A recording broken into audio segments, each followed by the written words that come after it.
Assalamualaikum warahmatullahi wabarakatuh. Selamat pagi, bagaimana kabarnya hari ini? Saya harap kalian tetap dalam keadaan sehat dan bersemangat untuk belajar.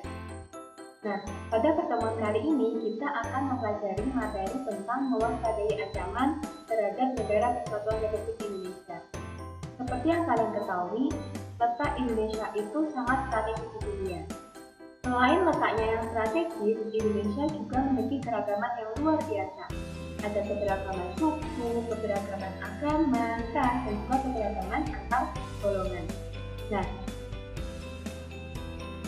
dalam perjalanan sejarahnya, Indonesia harus mempertahankan diri dari berbagai ancaman terhadap keutuhan negara Kesatuan Republik Indonesia. Seperti yang kalian ketahui, tidaklah mudah menyatukan negara kepulauan, apalagi dengan berbagai keberagaman yang ada.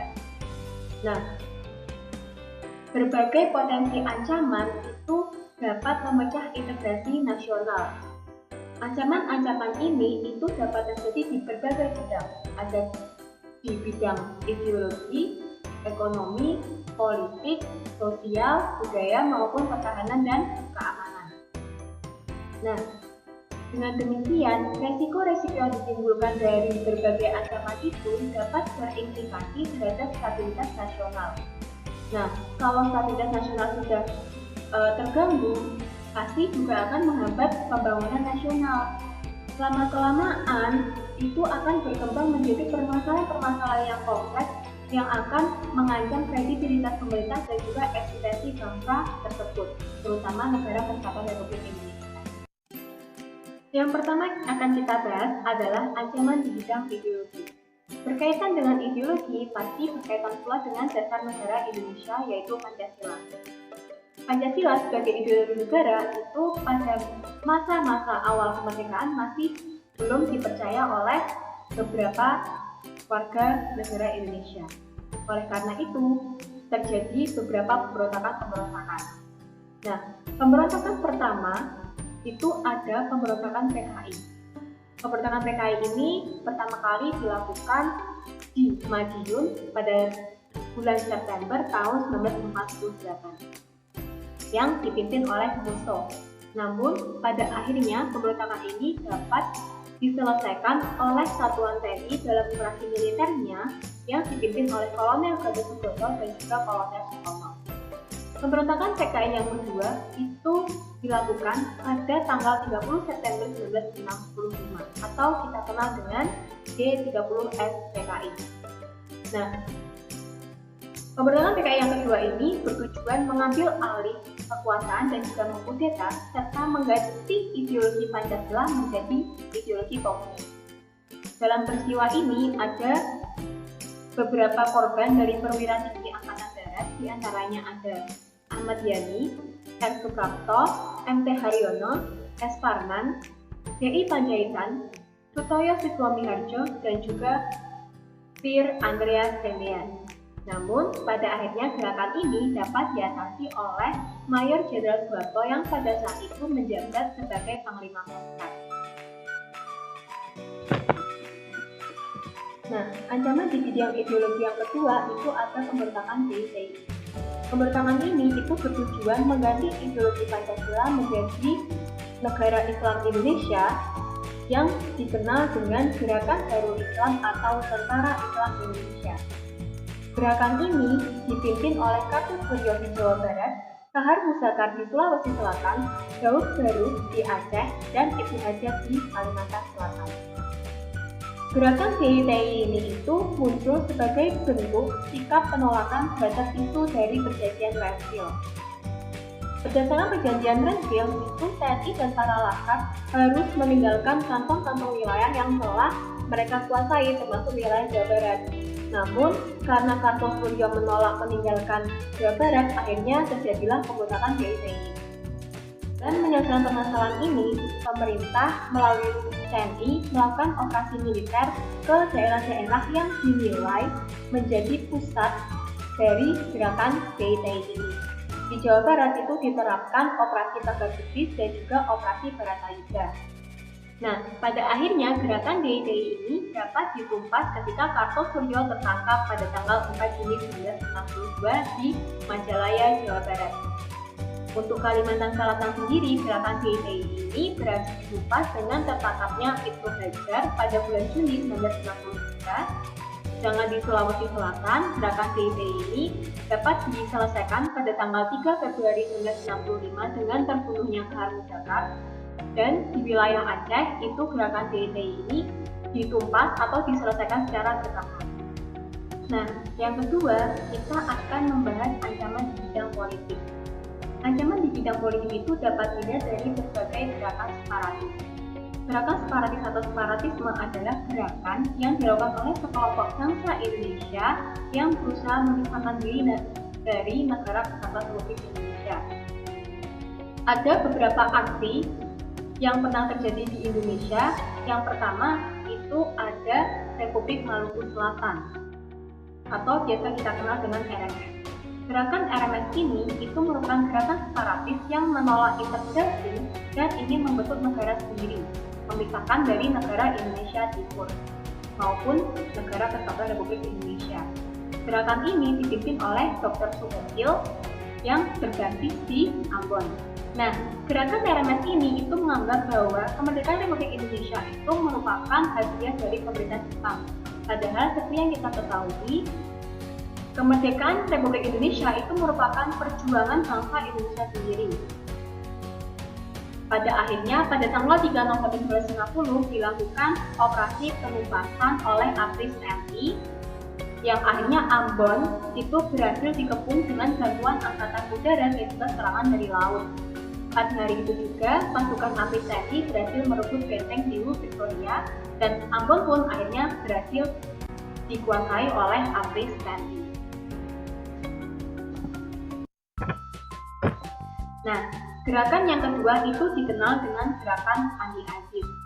Gerakan separatis ini berlangsung di Makassar yang dilatar belakangi oleh sikap penolakan dari Andi Agis terhadap masuknya pasukan APRIS TNI ke wilayah Sulawesi Selatan. Andi Agis itu merupakan mantan perwira TNI AL yang kemudian bergabung di pasukan APRIS TNI AL. Nah, pasukan Andi Agis ini itu menghendaki dipertahankannya negara Indonesia Timur. Negara Indonesia Timur itu merupakan satu negara bagian dari Republik Indonesia Serikat berdasarkan hasil konferensi Meja Bundar pada tanggal 2 November 1949. Bentuk negara Indonesia yang awalnya kesatuan menjadi negara federal. Namun, negara ini hanya bertahan 8 bulan, yaitu mulai 27 Desember 1949 sampai 17 Agustus 1950.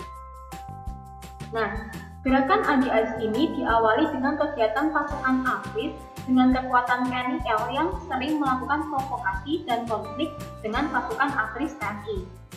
Mereka melakukan tindakan kekerasan terhadap penduduk yang tinggal di dekat markas TNI AL dan juga anggota APRIS TNI.